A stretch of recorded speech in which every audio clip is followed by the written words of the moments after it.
Hello बच्चों, कैसे हो आप सब। आज हम आपके लिए एक और नई कहानी लेके आए हैं जिसका शीर्षक है समझदार लोमड़ी। एक समय की बात है, एक पंडित जी मंदिर से पूजा पाठ कर कर वापस घर की तरफ लौट रहे थे। रास्ते में एक बहुत छोटी सी नदी आती थी। अब जब पंडित जी उस नदी के पास से गुजरे तो अचानक से नदी में से एक मगरमच्छ निकलकर पंडित जी के पैरों के पास आ गया और पंडित जी से बोला, पंडित जी, मैं आपसे एक गुहार करना चाहता हूँ, क्या आप मेरी बात मानेंगे? पहले तो पंडित जी बहुत हैरान हुए कि ये मगरमच्छ अचानक मुझसे क्या मांगने आ गया। फिर वह मगरमच्छ से बोले, बोलो, क्या चाहते हो तुम? तो मगरमच्छ बोला, पंडित जी, मैं आपसे एक प्रार्थना करना चाहता हूँ, क्या आप मुझे इस जंगल से दूर बड़ी नदी में छोड़कर आ सकते हैं? मैं इस नदी में नहीं रह पा रहा और इस नदी में रहकर मैं बहुत ज़्यादा बोर हो चुका हूँ और मैं इस नदी के लिए बहुत बड़ा भी हूँ। यह नदी बहुत ही छोटी है। कृपया करके अगर आप मुझे बड़ी नदी में छोड़ आएंगे तो आपकी बहुत मेहरबानी होगी। तो पंडित जी बोले, ठीक है, मैं ऐसा कर सकता हूँ, लेकिन बड़ी नदी मुझे नहीं मालूम वह कहाँ है। तो मगरमच्छ बोला, पंडित जी, इस जंगल से बाहर बड़ी नदी है, ज़्यादा दूर नहीं है यहाँ से। तो पंडित जी ने कहा, ठीक है, मैं तुम्हें उस बड़ी नदी में छोड़ आऊँगा, लेकिन मैं तुम्हें कैसे छोड़ कर आऊँगा? तो मगरमच्छ बोला, आप मुझे एक बोरे में डाल लेना और उसे उठाकर बड़ी नदी में छोड़ आना। तो पंडित जी इस बात के लिए तैयार हो गए। फिर वह एक बड़ा सा बोरा लेकर आए और उसमें उन्होंने मगरमच्छ से जाने के लिए कहा। फिर वह मगरमच्छ उस बोरे में चला गया और पंडित जी ने उस बोरे को उठाकर उस बड़ी नदी की तरफ चले गए। अब जब बड़ी नदी की तरफ पहुंचे तो पंडित जी ने वह बोरा अपने कंधे से उतारकर जमीन पर रख दिया और मगरमच्छ से कहा कि अब तुम बड़ी नदी में जा सकते हो। लेकिन यह क्या? जैसे ही उस बोरे को खोला तो वह मगरमच्छ अचानक से पंडित जी के पैर को पकड़ लिया और बोला, मैं तुम्हें खा जाऊंगा क्योंकि मैं बहुत समय से भूखा हूँ। अब पंडित जी बहुत ज्यादा हैरान हो गए और बोले, यह क्या? तुम तो एहसान फरामोश हो, मैंने तुम्हारी मदद की और तुम मुझे ही खा रहे हो। तो मगरमच्छ बोला, एहसान फरामोश? यह क्या बात हुई? भूखा प्राणी कुछ भी कर सकता है और वह अपनी भूख मिटाने के लिए दूसरे को मार सकता है। तो पंडित जी बोले, यह नियमानुसार नहीं है, तुम गलत कर रहे हो। तो मगरमच्छ ने कहा, नहीं पंडित जी, यह कुछ भी गलत नहीं है, मैं अपनी भूख मिटाने के लिए आपको मार सकता हूँ। लेकिन पंडित जी के अनुसार यह तथ्य गलत था क्योंकि उन्होंने तो मगरमच्छ की मदद की थी।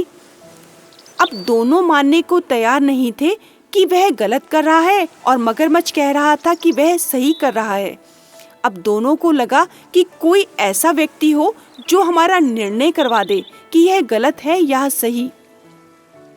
अब पंडित जी ने मगरमच्छ को कहा, ठीक है, मैं तुम्हारी बात मान जाऊंगा अगर कोई तीसरा व्यक्ति यह बता देगा कि तुम सही कर रहे हो तो मैं तुम्हारी बात भी मान लूंगा, लेकिन कोई ऐसा व्यक्ति हो जो कोई भी पक्षपात ना करे। फिर दोनों ने यह तय किया कि ठीक है, हम किसी 3 व्यक्तियों से यह बात पूछेंगे।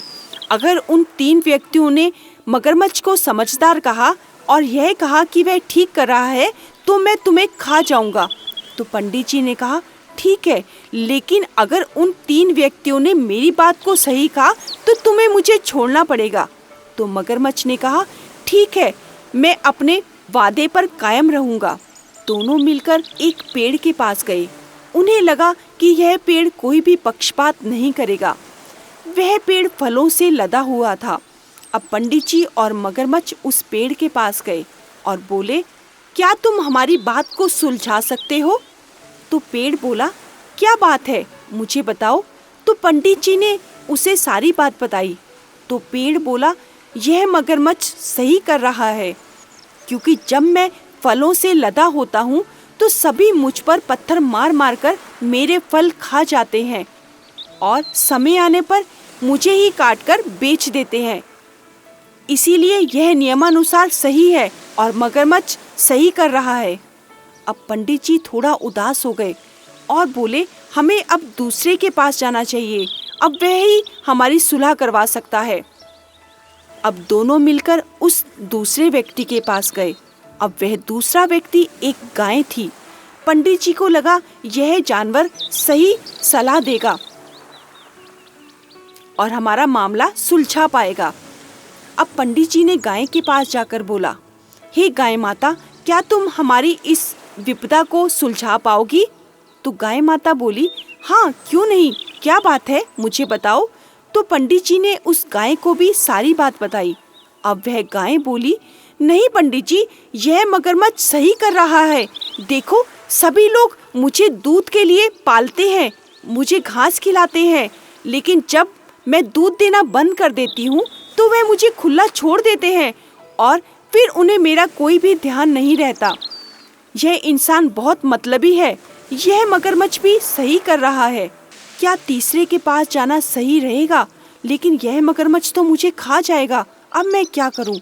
लेकिन उन्होंने तो मगरमच्छ से वादा किया था कि तीसरे के पास जाने के बाद अगर बात सही रही तो वह मगरमच्छ उन्हें खा सकता है। अब मगरमच्छ बोला, क्यों पंडित जी, अब तीसरे के पास चलें? तो पंडित जी बोले, हाँ ठीक है, अब हमें तीसरे को ढूंढना चाहिए जो हमारी बात को सुलझा पाए। अब जंगल की तरफ गए तो उन्हें वहां से आती हुई एक लोमड़ी दिखी। अब पंडित जी उस लोमड़ी के पास ही गए और बोले, क्या तुम हमारी बात को सुलझा पाओगी? तो लोमड़ी बहुत ही चालाक थी। बोली, पंडित जी क्या बात है, पहले आप मुझे सही से सारी बात बताइए। अब पंडित जी ने सारी व्यथा उस लोमड़ी को बताई और बताया कि कैसे कैसे यह मगरमच्छ मुझे खाने को तैयार हो गया है। अब लोमड़ी तो बहुत ज्यादा चालाक थी। लोमड़ी बोली, पंडित जी देखो, मुझे आपकी कोई भी बात समझ में नहीं आ रही। क्या आप मुझे दोबारा से ऐसा करके समझाएंगे जिससे मैं आसानी से समझ पाऊं? अब मगरमच्छ तो इसके लिए फटाफट तैयार हो गया, क्योंकि उसे पता था कि यह तीसरा व्यक्ति भी मेरी ही तरफ आएगा। अब वह जल्दी से उस बोरे में घुस गया और बोला, पंडित जी आप लोमड़ी को बता दीजिए कि आप मुझे कैसे लेकर आए थे। अब पंडित जी बहुत उदास थे, लेकिन फिर भी वह लोमड़ी की बात को मान गए और बोले, देखो, ये मगरमच्छ ऐसे बोरे में बंद होकर आया था। अब जैसे ही मगरमच्छ उस बोरे में घुसा तो फट से वह लोमड़ी उस बोरे के ऊपर कूद पड़ी और बोली, पंडित जी इस बोरे को जल्दी से बंद कर दो। अब पंडित जी ने फटाफट उस बोरे को बंद कर दिया। अब लोमड़ी बोली, पंडित जी आप इसे जहाँ से लेकर आए थे वहीं छोड़ाओ, क्योंकि यह मगरमच्छ बहुत चालाक है, आपको खाना चाहता था, और इसे वहीं छोड़ाओ, यह वहीं के लायक ही था। अब पंडित जी लोमड़ी की बात को समझ गए। अब लोमड़ी का धन्यवाद करते हुए उन्होंने वह बोरा फिर से उठा लिया और मगरमच्छ को उसी छोटी नदी में छोड़कर आ गए। देखा बच्चों, एक चालाक व्यक्ति की चालाकी को वही समझ सकता है जो अधिक चालाक होता है। जिस प्रकार वह लोमड़ी बहुत ही चालाक थी और उसने उस मगरमच्छ को अच्छे से समझ लिया और उस भोले भाले पंडित जी को मगरमच्छ की उस चालाकी से बचा लिया।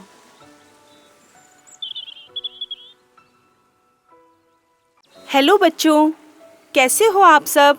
आज हम आपके लिए एक और नई कहानी लेके आए हैं जिसका शीर्षक है बोलती गुफा। सुंदर वन बहुत ही खूबसूरत वन था। बहुत घना जंगल था सुंदर वन, जिसमें बहुत सारे जंगली जानवर और बहुत सारे खूंखार जानवर रहा करते थे। और उसी वन में एक बूढ़ा शेर काफी दिनों से भूख से मारा मारा इधर उधर फिर रहा था। अब बुढ़ापे के कारण उसका शरीर भी कमजोर हो चुका था और यही वजह थी कि कई दिनों से उसको खाना भी नसीब नहीं हुआ था। बुढ़ापे के कारण वह शिकार भी नहीं कर पा रहा था और कोई भी जानवर उसके हाथ नहीं आता था। कोई छोटे छोटे जानवर भी उसे चकमा देकर भाग जाते थे। एक बार भागते भागते और भटकते भटकते वह बूढ़ा शेर बहुत अधिक थक गया। एक जगह पर रुककर सोचने लगा कि उसे क्या करना चाहिए। अब ऐसे तो कोई काम नहीं चलेगा। अब मैं क्या करूं और किधर जाऊं और कैसे अपना पेट भरूं? इस तरह तो भूख से मैं मर ही जाऊंगा। अब काफी देर भी हो चुकी थी उस बूढ़े शेर को इधर उधर भटकते हुए। तभी अचानक उसकी नजर एक गुफा पर पड़ी। उसने सोचा, इस गुफा में कोई न कोई जानवर तो जरूर रहता होगा, तो क्यों ना मैं इस गुफा के अंदर जाकर बैठ जाता हूँ और वह जानवर जो भी यहाँ रहता होगा इस गुफा के अंदर जरूर वापस आएगा, तो मैं उसे पकड़कर खा जाऊंगा और मेरा पेट भी भर जाएगा। यही सोचकर शेर उस गुफा की तरफ चल दिया और उस गुफा में जाकर बैठ गया और अपने शिकार की प्रतीक्षा करने लगा। दरअसल वह गुफा एक लोमड़ी की थी। अब लोमड़ी तो पहले से ही बहुत चालाक जानवर है। अब जैसे ही लोमड़ी अपनी गुफा की तरफ वापस आ रही थी, तो अचानक उसे गुफा के नजदीक शेर के पंजों के निशान दिखे। उसे समझते हुए देर नहीं लगी और वे फौरन खतरा भाप गई। उसके सामने तो उसकी मौत थी, लेकिन अपने सामने यह संकट देखकर वह बिल्कुल नहीं घबराई और संयम से काम लिया, बल्कि अपनी बुद्धि को और तेज करने में उसे ज्यादा वक्त नहीं लगा। उसने सोचा, अब इस शत्रु से कैसे बचा जाए। उसने अपने दिमाग के घोड़े दौड़ाए। उसके दिमाग में कई नई बातें आ रही थी कि वह गुफा में कौन सा जानवर होगा, कहीं वह मुझे खा जाएगा और वह कब से यहाँ छुप के बैठा है।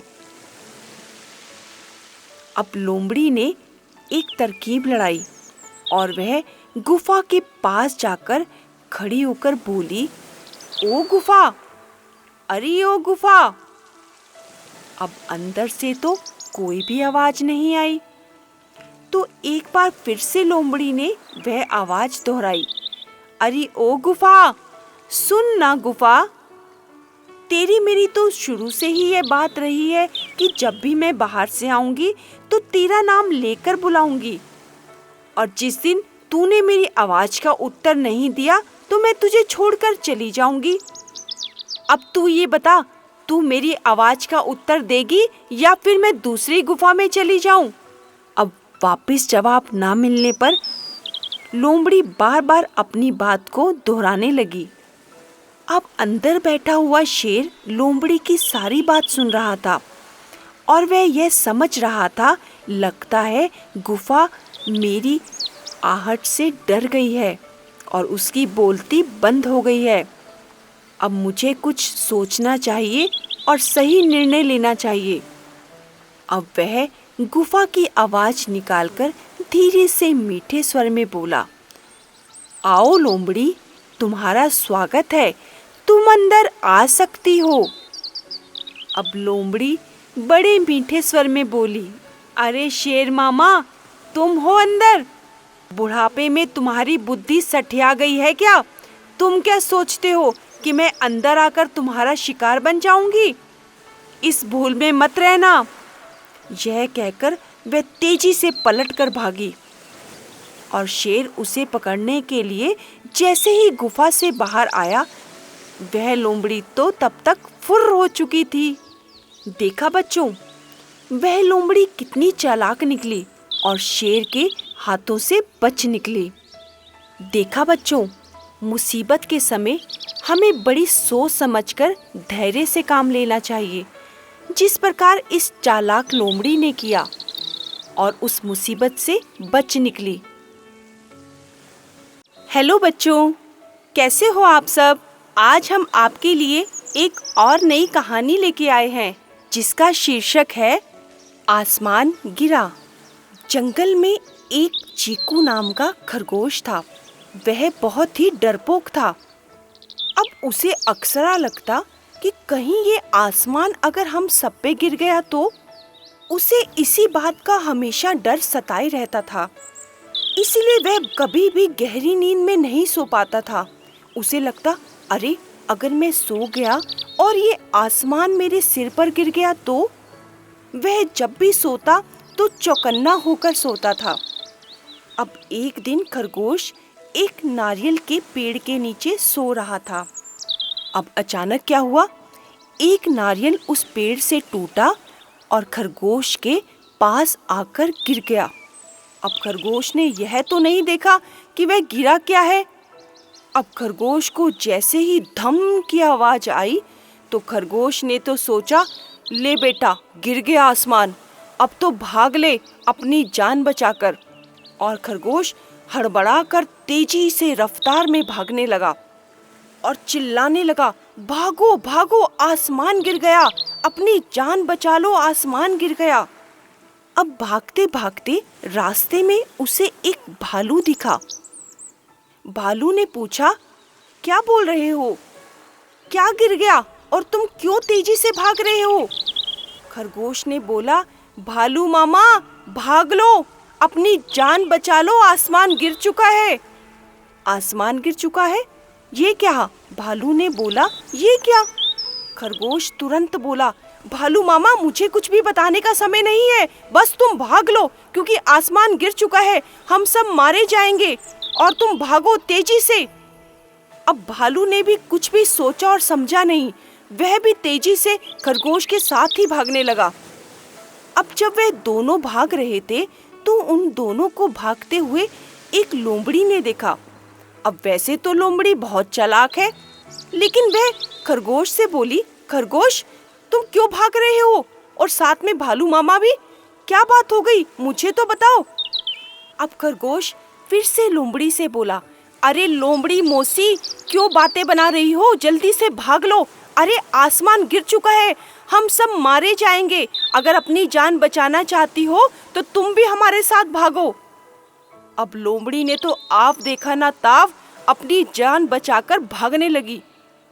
अब यह तीनों तेज रफ्तार में भागने लगे और भागते भागते तीनों जोर से चिल्ला रहे थे, भागो भागो आसमान गिर गया, अपनी जान बचा लो, आसमान गिर गया।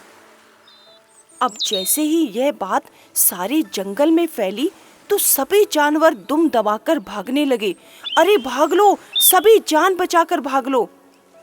अब शेर आराम से अपनी गुफा में बैठा था और सो रहा था।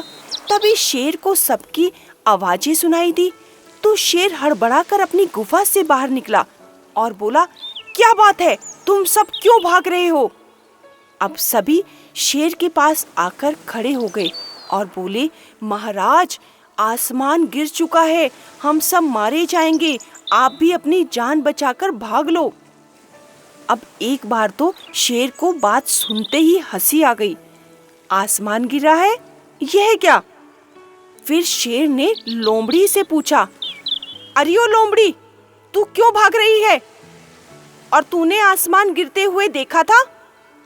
अब लोमड़ी तो दुबक गई और बोली, नहीं महाराज, मैंने आसमान गिरते हुए नहीं देखा, मुझे तो ये भालू ने बताया था और मैं भी भागने लगी, इसने मुझे इतना डरा दिया कि मैं तो डर के मारे भागने लगी। अब शेर ने कहा, भालू ने? कहाँ है भालू?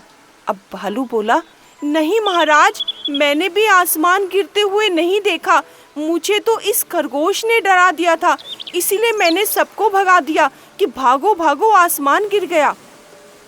अब बारी किसकी आई? खरगोश की।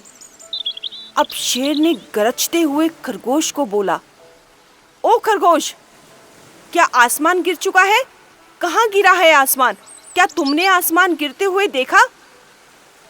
खरगोश डरते हुए बोला, नहीं महाराज, मैंने आसमान गिरते हुए तो नहीं देखा, लेकिन जहाँ मैं सो रहा था वहाँ बहुत तेज अधिक धमाका हुआ और मैं डर गया।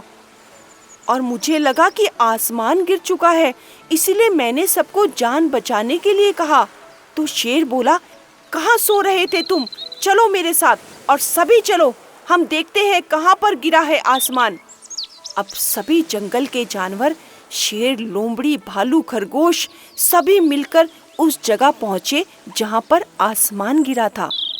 अब जब सभी इकट्ठे होकर उस नारियल के पेड़ के पास आए तो शेर ने कहा, कहाँ है आसमान? दिखाओ मुझे। अब खरगोश ढूंढने लगा, कहाँ है आसमान? और शेर ने देखा एक नारियल पेड़ के नीचे गिरा पड़ा था। शेर ने कहा, यही है आसमान। और शेर तेज तेज हंसने लगा, तुम तो खुद ही मूर्ख हो और सबको मूर्ख बना दिया। देखो, यह है आसमान, ये एक नारियल है और यही गिरा था जिसे तुम आसमान समझ बैठे थे। फिर तो खरगोश भी समझ गया कि अरे, यहाँ तो कोई आसमान नहीं गिरा, वह तो सिर्फ एक नारियल था जिसे मैं आसमान समझ बैठा था। उसकी इस नासमझी से ना जाने वह सिर्फ खुद तो परेशान हुआ ही और जंगल के सभी जानवरों को परेशान कर दिया। अब शेर ने सभी जानवरों को कहा कि जब तक तुम अपनी आंखों पर भरोसा ना कर लो, तब तक किसी की बात को भी माना मत करो। और खरगोश बहुत अधिक शर्मिंदा हुआ। बाकी सभी जानवर भी जो खरगोश के साथ भाग रहे थे, शेर के सामने शर्मिंदा हो गए। देखा बच्चों, हमें कभी भी सुनी सुनाई बात पर विश्वास नहीं करना चाहिए। जब तक हम उसे अपनी आंखों से ना देख ले, तब तक हमें उस बात पर कभी भी विश्वास नहीं करना चाहिए। जिस प्रकार सभी जानवरों ने उस खरगोश की बात मानकर किया, और बाद में क्या हुआ, सभी जानवर शेर के सामने शर्मिंदा हो गए और उन्हें अपनी गलती का एहसास हुआ। हेलो बच्चों, कैसे हो आप सब? आज हम आपके लिए एक और नई कहानी लेके आए हैं जिसका शीर्षक है चतुर लोमड़ी। एक बार एक जंगल में काफी देर से भटक भटक कर लोमड़ी बहुत देर से भूखी थी और उसे कोई शिकार भी नहीं मिल रहा था। अब काफी वक्त गुजर गया, तभी लोमड़ी की अचानक नजर एक मरे हुए हाथी पर पड़ी। अब लोमड़ी पहले तो उस मरे हुए हाथी को देखकर अचंभित हो गई। अरे, इतना बड़ा शिकार मिल गया, इसे तो मैं कई दिनों तक खाकर पेट भर लूंगी। आज तो मजा ही आ गया। पर ये क्या, वह लोमड़ी सोचने लगी कि मैं इस विशालकाय हाथी के मांस को कैसे फाड़ूंगी। इसका मांस तो बहुत ही सख्त होता है और मैं अपने दांतों से इसके मांस को नहीं काट पाऊंगी। अब इसके लिए मैं क्या करूं? अब मुझे भूख भी बहुत तेजी से लगी है। इसके लिए वह किसी का इंतजार करने लगी कि जिसके नुकीले दांत हों और इस हाथी के मांस को काट दे। अब वह बेचारी वहीं बैठ गई और इंतजार करने लगी ऐसे जानवर का जो इसके मांस को काट पाए। अब लोमड़ी ने देखा सामने से एक शेर आ रहा था। अब लोमड़ी तो पहले से ही बहुत चालाक है और पहुंच गई शेर के पास। नमस्कार शेर महाराज, कैसे हो आप? देखिए, मैंने आपके लिए एक विशालकाय मरे हुए हाथी का भोजन आपके लिए तैयार रखा है। आप आइए और इसे खा जाइए। अब शेर पहले तो गुस्से में आ गया और लोमड़ी से बोला, ए लोमड़ी, तुझे नहीं मालूम, हम शेर लोग मरे हुए शिकार नहीं करते, हम अपना मारा हुआ शिकार खाते हैं और आज के बाद यह न्योता मुझे कभी मत देना और मेरी तरफ से यह तुम ही रख लो। अब लोमड़ी तो बेचारी छोटा सा मुंह लेकर वापस आ गई और बोली, ठीक है महाराज, मैंने तो बस आपके भोजन की तैयारी की थी, कोई बात नहीं, इसे मैं ही खा लूंगी। यह कहकर वापस उस हाथी के पास ही आ गई, क्योंकि उसे लगता था अगर मैं यहाँ से खिसक गई तो शायद कोई यह शिकार मेरे हाथ से छीन ना ले। और फिर दूसरे जानवर का इंतजार करने लगी जो इसके मांस को काट पाए। अब काफी देर बीत चुकी थी। तभी अचानक लोमड़ी ने देखा एक दूर से आता हुआ बाघ इस तरफ आ रहा है। अब लोमड़ी को लगा, अरे बाघ के दांत तो बहुत अधिक नुकीले होते हैं, यह तो मरा हुआ शिकार जल्दी से लपकेगा और इसे फटाफट चट कर जाएगा।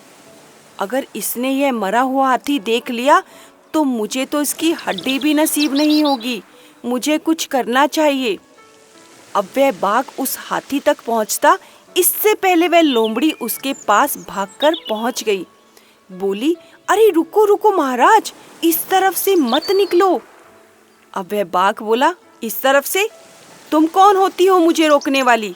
अरे नहीं महाराज, आगे एक हाथी मरा हुआ पड़ा है जिसे शेर ने मारा है, और शेर उसे खाने से पहले स्नान करने गया है, और उसने मुझे कहा है कि तुम इस हाथी की रखवाली करो।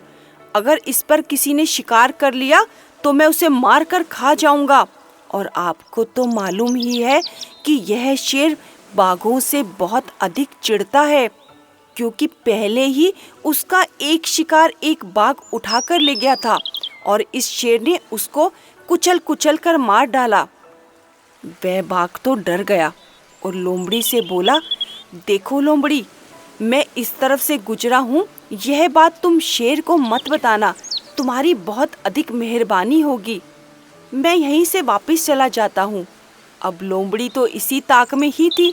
लोमड़ी ने कहा, हाँ महाराज, आप वापस हो लीजिए, मैं शेर से नहीं कहूँगी कि आप इस तरफ आए थे। अब बाघ तो पलटा और वापस की तरफ तेज दौड़ लगा ली। बाघ तो चला गया, लेकिन लोमड़ी बेचारी फिर वहीं की वहीं और बैठ गई किसी तीसरे जानवर के इंतजार में कि मुझे कोई इसे मांस को काट कर दे और मैं अपनी तेज भूख मिटा लूं। तभी लोमड़ी ने देखा कि एक तेंदुआ उसी और आ रहा था। लोमड़ी की तो बात बन गई। लोमड़ी बड़ी चालाकी से तेंदुए के पास गई और बोली, तेंदुए महाराज, कैसे हो आप? सब कुशल मंगल तो है? देखने में तो लगता है महाराज आपको बहुत जोरों से भूख लगी है और बहुत दिनों के भूखे भी लगते हो। तो तेंदुआ बोला, हाँ लोमड़ी, 2 दिन से कुछ खाया नहीं है और बहुत जोरों से भूख भी लगी है। ढूंढ रहा हूँ कोई शिकार मिल जाए तो उसे खा लूँ। तो लोमड़ी बोली, महाराज एक काम करो, एक शेर ने एक विशालकाय हाथी का शिकार किया है और वह अभी नदी पर नहाने गया हुआ है, तो क्यों ना उसका मांस थोड़ा सा खा लो और भूख भी शांत हो जाएगी। तो तेंदुए ने कहा, नहीं नहीं, वह शेर का शिकार है, अगर उसे मैंने खा लिया तो शेर तो मुझे ही खा जाएगा, मुझे नहीं खाना उसका शिकार। कोई बात नहीं, 2 दिन नहीं तो 3 दिन भूखा रह लूँगा, लेकिन शेर का मारा हुआ शिकार कभी नहीं खाऊंगा, पता चले अपनी जान से ही हाथ धो बैठूं। तो लोमड़ी तो चालाक बोली, नहीं महाराज, तुम चिंता मत करो, शेर तो अभी नहाने गया हुआ है, मैं बाहर बैठकर शेर को देखती हूँ। अगर शेर आ गया तो मैं तुम्हें आवाज़ लगा दूंगी और तुम भाग जाना, और शेर को पता भी नहीं चलेगा कि तुम यहाँ आए थे। अब तेंदुए ने सोचा, लोमड़ी बात तो सही कर रही है, मेरी थोड़ी भूख भी शांत हो जाएगी और यह तो बता ही देगी कि शेर सामने से आ रहा है, तो क्यों ना थोड़ा सा हाथी का मांस मैं भी खा लूं। यह सोचकर तेंदुआ महाराज हाथी के शरीर की तरफ हो लिए और देखा जैसे ही वहाँ कोई नहीं है तो लोमड़ी को बोला, लोमड़ी तुम दूर से देखते रहना, अगर शेर आ जाए तो मुझे जल्दी से बता देना। लोमड़ी तो यही चाहती थी और दूर बैठकर शेर को देखने का नाटक करने लगी और बैठ गई। जी महाराज, आप आराम से भोजन कीजिए, मैं शेर को देखती हूँ। अब ध्यान तो लोमड़ी का हाथी की तरफ ही था और देख रही थी तेंदुआ महाराज क्या कर रहे हैं। जब तेंदुए ने हाथी के मांस को चीड़-फाड़ कर डाला तो लोमड़ी चिल्लाई, अरे महाराज भागिए भागिए, शेर आ गया, जल्दी से यहाँ से दौड़ जाइए, शेर महाराज आ चुके हैं। अब तेंदुए ने तो जरा सी गर्दन घुमाकर भी नहीं देखा और तेज रफ्तार में भाग गया, कहीं ये शेर मुझे ही अपना शिकार ना बना ले। अब लोमड़ी तो इसी ताक में थी और फुर्र से भागी हाथी के पास, और जैसे ही उसे खाने के लिए बैठी तभी एक लोमड़ी और आ गई। और लोमड़ी को लगा, अरे यह लोमड़ी तो मेरे बराबर की है, इसे तो मैं झट से भगा दूंगी। और झपट्टा मारा उस लोमड़ी के मुंह पर और उसे दबोच दिया, और लोमड़ी दूसरी डर के मारे वहां से भाग गई। और फिर लोमड़ी को लगा, अब तो मैं अपने शिकार को आराम से बैठकर खाऊंगी। और फिर वही हुआ, उस लोमड़ी ने कई दिनों तक उस हाथी के मांस को आराम से बैठकर खाया। देखा बच्चों, जब हम अपने से बलशाली के साथ अपना मुकाबला करते हैं तो अपनी बुद्धि का सही इस्तेमाल करना पड़ता है, जिस प्रकार इस चतुर लोमड़ी ने किया और चालाकी से उस हाथी को हथिया लिया। हेलो बच्चों, कैसे हो आप सब? आज हम आपके लिए एक और नई कहानी लेके आए हैं, जिसका शीर्षक है नीला सियार। एक बहुत पुराने समय की बात है। चंदन वन में बहुत तेज हवा चल रही थी और उस जंगल में हवा से बचने के लिए एक सियार पेड़ के नीचे जाकर खड़ा हो गया। और तभी अचानक तेज आंधी तूफान से एक पेड़ की टहनी टूटकर उस सियार के ऊपर गिर गई। अब सियार के सिर पर बहुत गहरी चोट आ गई। अब उस चोट की वजह से एक तो सियार डर गया और सिर पे चोट का असर भी उसके काफी दिनों तक चला। अब इसकी वजह से वह अपनी गुफा में ही रहता था और बाहर शिकार करने नहीं जा सकता था। लेकिन ये क्या, शिकार ना करने की वजह से तो सियार बहुत कमजोर हो गया था। दिन प्रतिदिन दुबला होता जा रहा था और उसे तेज भूख भी लग रही थी। उसे अचानक एक हिरन दिखाई दिया। सियार उस शिकार का पीछा करने के लिए बहुत दूर तक हिरन के पीछे निकल गया। लेकिन भागते भागते वह बहुत जल्दी थक गया, क्योंकि काफी समय से उसने कोई शिकार नहीं किया था और वह बहुत कमजोर भी पड़ गया था और बेचारा हिरन को मार भी नहीं पाया। अब सियार पूरे दिन भूखा प्यासा जंगल में भटकता रहा, लेकिन उसे कोई भी मरा हुआ जानवर तक भी नसीब नहीं हुआ, जिससे वह अपना पेट भर ना सका और जंगल में निराश होकर इधर उधर भटकने लगा। अब सियार ने गांव की तरफ जाने का सोचा। उसे लगा यहाँ कहीं बकरी या मुर्गी या कोई मरा हुआ जानवर ही उसे मिल जाएगा तो उसे खाकर वह अपनी भूख मिटा लेगा।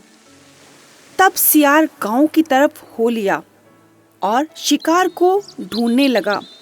लेकिन तभी उसकी नजर कुत्तों के झुंड पर पड़ी और वह उसकी तरफ बहुत तेजी से भागते हुए आ रहे थे। सियार को तो कुछ समय समझ में ही नहीं आया कि वो भागकर जाए तो जाए कहाँ। अब वह एक धोबियों की बस्ती में घुस गया। जब वह धोबियों के बस्ती में घुसा तो वहाँ कुछ रंगकार कपड़े रंग रहे थे और उनके बर्तनों में कई तरह के रंग करने वाला रंग पड़ा हुआ था। अब सियार भागते भागते उनके बर्तन में घुस गया, जिस बर्तन में नीले रंग का रंग घुला पड़ा था। अब सियार को ढूंढते ढूंढते कुत्ते भी वहां आ गए, लेकिन जब उन्होंने सियार को वहां ढूंढा तो सियार उन्हें नहीं मिला, क्योंकि सियार तो उस नीले रंग के टब में घुस गया था। और फिर वहां से वह कुत्ते चले गए। जब वह सभी कुत्ते वहां से निकल गए तो सियार छुपते छुपाते ड्रम में से बाहर निकला। जब वह बाहर निकला तो पूरी तरह से नीले रंग से रंग चुका था और उसने अपने आप को देखा तो वह पूरा नीला पड़ गया था। अब सियार तो बहुत चालाक था। उसने जब अपने रंग को नीला रंग देखा तो उसके दिमाग में एक आइडिया आया। और वह उस तरकीब के साथ जंगल में वापस आ गया। अब जंगल में पहुंचकर उसने यह ऐलान किया कि मैं भगवान का संदेश लेकर आया हूँ और मैं तुम सबको यह संदेश सुनाना चाहता हूँ, इसीलिए सारे जानवर एक जगह इकट्ठे हो जाएं। अब सारे जानवर जब सियार की बात सुनने के लिए एक बड़े से बरगद के पेड़ के नीचे एकत्रित हुए तो उन्होंने सियार की बात को सुना और सियार ने सभी जानवरों की सभा में कहा, क्या किसी ने कभी नीले रंग का कोई जानवर देखा है? मुझे यह अनोखा रंग भगवान ने दिया है और यह कहकर भेजा है कि तुम जंगल में जाओ और राज करो। भगवान ने मुझे यह भी कहा कि जंगल के सभी जानवरों का मार्गदर्शन करना और उन्हें सही दिशा में ले जाना अब तुम्हारी जिम्मेदारी है। अब सभी जानवर उस नीले सियार की बात को मान गए। अब सभी एक स्वर में बोले, कहिए महाराज, आपका क्या आदेश है? हम सभी जानवर आपकी बात को मानेंगे। आज से आप हमारे राजा हुए। सियार ने कहा, तुम सभी इस जंगल से सारे सियारों को बाहर कर दो। मेरा सबसे पहला आदेश यही है। अब सभी जानवरों ने मिलकर सारे सियार को जंगल से खदेड़ दिया, क्योंकि भगवान ने कहा था। क्योंकि उस नीले रंग के सियार को यह लगता था कि इन सियारों की वजह से इस जंगल में बहुत बड़ी आपदा आ सकती है और उस सियार का भेद खुल सकता है। अब नीला सियार जंगल का राजा बन चुका था। मोर उसे पंखा झेलते, बंदर उसके पैर दबाते। अब सियार का मन किसी जानवर को खाने का करता तो वह एक आदेश देता और उसके सामने वह जानवर पेश किया जाता और सभी जानवर उस नीले सियार की सेवा में लग गए। एक दिन चांदनी रात में सियार को प्यास लगी। वह धीरे से बाहर आया और उसे बाकी सभी सियारों की आवाज सुनाई दी। जब उसे दूर से कहीं सियार बोलते हुए सुनाई दिए तो सियार की हू हू सुनाई देते ही वह नीले रंग का सियार भी उनकी आवाज में आवाज देकर बोलने लगा और वह अपने आप को रोक नहीं पाया, क्योंकि सियारों की आदत होती है कि वे एक साथ हू हू करके चिल्लाते हैं। और वह नीला सियार भी अपने आप को रोक ही नहीं पाया और उन सियारों के साथ आवाज से आवाज मिलाकर हू हू करने लगा। अब जैसे ही ये शोरगुल सभी जानवरों ने सुना तो उन्हें तो मालूम पड़ गया कि अरे, यह तो हमें बेवकूफ बना रहा था, यह भी तो एक सियार ही है। अब उन सभी जानवरों ने मिलकर उस सियार की इतनी धुनाई की कि उसे बेचारे को जंगल से मार मार के निकाल दिया। देखा बच्चों, हमें कभी भी किसी बात के लिए झूठ नहीं बोलना चाहिए, क्योंकि एक ना एक दिन हमारी पोल जरूर खुल जाती है। क्योंकि हम कभी भी किसी को ज्यादा दिनों तक बेवकूफ नहीं बना सकते, जैसा कि इस सियार के साथ हुआ, क्योंकि वह सभी जानवरों को बेवकूफ बनाकर राजा बन बैठा था और उसकी चालाकी ज्यादा दिन तक नहीं चल पाई।